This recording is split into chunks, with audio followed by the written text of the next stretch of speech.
शुरुआत तहसीन पूनावाला आपसे कर रही हूं। हार शर्मनाक ना रह जाए इसलिए ये लिस्ट निकाली है, लेकिन बीजेपी तो ये कह रही है कि लिस्ट इसलिए है क्योंकि हमें जीत की गारंटी पक्की करनी है। रूबिका जी, मैं अक्सर भविष्यवाणी नहीं करता हूं, मैं आप जानते हो, लेकिन आपके शो पे मैं एक भविष्यवाणी कर रहा हूं। शो पे और इंटरनेट पे जो भी रहता कभी डिलीट नहीं होता, तो इसे आप रिकॉर्ड करना और ये गूगल पे हमेशा ये आप इसको हमेशा गूगल पे ढूंढ सकते हो। जिस दिन मध्य प्रदेश सूबे के चुनाव आएंगे उस दिन मैं आपके साथ शो पे रहूंगा और उस दिन ये रिकॉर्डिंग आप प्ले करना। कांग्रेस ना सिर्फ जीत रही है मध्य प्रदेश, कांग्रेस एक रिकॉर्ड मार्जिन से मध्य प्रदेश जीत रही है। कमलनाथ जी मुख्यमंत्री बनेंगे, एक नया रिकॉर्ड कायम होगा। भाजपा कुछ भी कर ले, अगर माननीय प्रधानमंत्री नरेंद्र मोदी जी खुद प्रत्याशी बनकर आए, एमएलए प्रत्याशी बनकर आए और अपने आप को मुख्यमंत्री डिक्लेयर कर दे मध्य प्रदेश में, तब भी कमलनाथ जी मुख्यमंत्री बनेंगे। कांग्रेस रिकॉर्ड मार्जिन से मध्य प्रदेश जीतने जा रही है। तो आप कह रहे हैं कमलनाथ जी बनेंगे और दिग्विजय जी क्या करेंगे? 100% दिग्विजय जी उनको सपोर्ट करेंगे और उनके बेटे मिनिस्टर बनेंगे। अच्छा, मतलब ये भविष्यवाणी हो चुकी है। शिवम त्यागी हमारे साथ जुड़ चुके हैं। शिवम जी, सुन लिया आपने, घबराहट की निशानी है। तहसीन पूनावाला नजूमी नहीं है कह रहे हैं, सिफोलॉजिस्ट भी मैं नहीं हूं, लेकिन लिखकर ले लीजिए। मध्य प्रदेश के जब आंकड़े आएंगे तब आप लोगों की बुरी हार होगी। कमलनाथ रिकॉर्ड जीत दर्ज करेंगे, यह भविष्यवाणी है तहसीन पूनावाला की।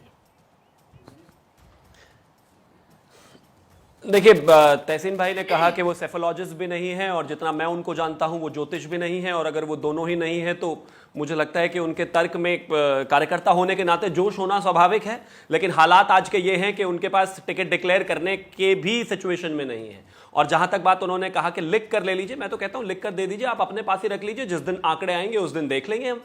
दूसरी बात यह भी है कि पहले मध्य प्रदेश और फिर पूरा देश, ये तय है कि आदरणीय प्रधानमंत्री जी के नेतृत्व में जिस तरीके से चीजें चली हैं, जिस तरीके से भारतीय जनता पार्टी का ग्राफ बढ़ा है, जिस तरीके से चुनावी कैंपेन को बल मिला है, जिस तरीके से हमारे मंत्री और सांसद और उसके अलावा राष्ट्रीय महामंत्री वहां पर चुनाव लड़ रहे हैं, इस बार 2/3 बहुमत से ज्यादा भारतीय जनता पार्टी वहां पर लेकर आएगी और कांग्रेस को एक बार फिर से वही हाथ लगेगा जो अक्सर पिछले 20 साल से लगता आया। हालांकि बीच में कुछ समय के लिए वो जरूर आए थे, लेकिन उस समय में भी अगर आए तो घोटाला किया, और घोटाला करके अच्छा, शिवम जी, एक बात तो बता दीजिए मुझे, भारतीय जनता पार्टी की समय। अच्छा, एक बात तो बता दीजिए, क्यों केंद्रीय मंत्रियों को और सांसदों को उतारा जा रहा है विधानसभा के चुनावों में?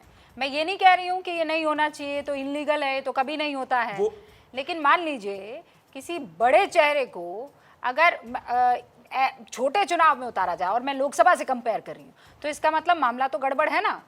किसी भी तरीके से बचाना है, इसीलिए बड़े बड़े लोगों को लगाया जा रहा है। देखिए, नहीं रूबिका जी, ऐसा नहीं है। एक्चुअली कांग्रेस और भारतीय जनता पार्टी में एक फर्क है। कांग्रेस में सबसे टॉप पर होते हैं जो राजघराना है उसके लोग, फिर उसके बाद ए लिस्ट वाले नेता होते हैं, फिर बी लिस्ट वाले, सी लिस्ट वाले, नीचे कार्यकर्ताओं तक पहुंचते पहुंचते तो वो बेचारे जेड लेवल के नेता होते हैं। भारतीय जनता पार्टी में आदरणीय प्रधानमंत्री जी से लेकर और एक छोटा सा कार्यकर्ता होने तक सब पार्टी के कार्यकर्ता हैं। अब आपने तमाम चुनाव देखे होंगे, मुझे अच्छे से याद है हैदराबाद म्युनिसिपल कॉर्पोरेशन के चुनाव में भारतीय जनता पार्टी ने किस तरीके से मेहनत की थी, या फिर इसके अलावा हिंदुस्तान में किसी भी राज्य के चुनाव में, लोकल बॉडी चुनाव में भारतीय जनता पार्टी कार्यकर्ताओं में फर्क नहीं करती। लेकिन हाँ, कांग्रेस का ऐसा कल्चर है कि भाई अगर राजघराने के लोग हैं तो उनकी कुर्सी फिक्स हो गई। इसके अलावा जो उनके शिवम त्यागी कह रहे हैं कि भाई हमारे यहाँ पर राजशाही नहीं है, हमारे यहाँ जिसको जो काम दिया जाए वो करने को तैयार रहता है। तो मलूक नागर जी, आप तो खुद एक सांसद हैं, आप मुझे बताइए, अगर आपको एक विधानसभा चुनाव में कहा जाए कि जाइए चुनाव लड़िए फला सीट से, तो ये आपका डिमोशन होगा, प्रमोशन होगा, या फिर ये कहा जाए कि आप ही हैं जो जितवा सकते हैं?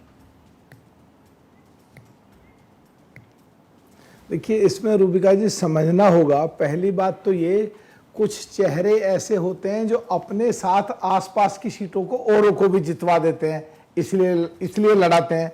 जहां तक बात है राजनीतिक प्रोटोकॉल की, अगर स्टेट में एमएलए बन के मिनिस्टर बन जाएं तो वो प्रोटोकॉल में एमपी से ऊपर आएगा। कुछ लोग ऐसे होते हैं जो प्रदेश की राजनीति करना चाहते हैं, देश में एमपी जाके बन के बैठ जाएं तो वो उसको बिल्कुल पसंद नहीं करते। कुछ लोग ऐसे होते हैं सेंटर के जो देश स्तर पर काम करना चाहते हैं, देश स्तर पर हर प्रदेश में उनकी पकड़ होती है, उन्हें किसी एक स्टेट में ले जाके चुनाव लड़ा दो तो वो कमजोर भी पड़ जाते हैं। कुछ चेहरे ऐसे होते हैं स्टेट के हैं, मिनिस्टर हैं, कैबिनेट मिनिस्टर हैं या डिप्टी चीफ मिनिस्टर हैं, उनको एमपी बना के देश में बैठा दो तो उनका वहां डिमोशन हो जाता। देखनी पड़ती है क्या परिस्थिति है, किस समय में है, किस जाति के हैं, क्या असर है उनका प्रदेश में। तो डिमोशन और प्रमोशन दोनों अलग अलग समय पे, अलग अलग संभावनाओं, अलग अलग जगहों पे देखने का एक सोचने का एक उनके आकलन करके जब बताया जा सकता है कि डिमोशन हुआ या प्रमोशन हुआ।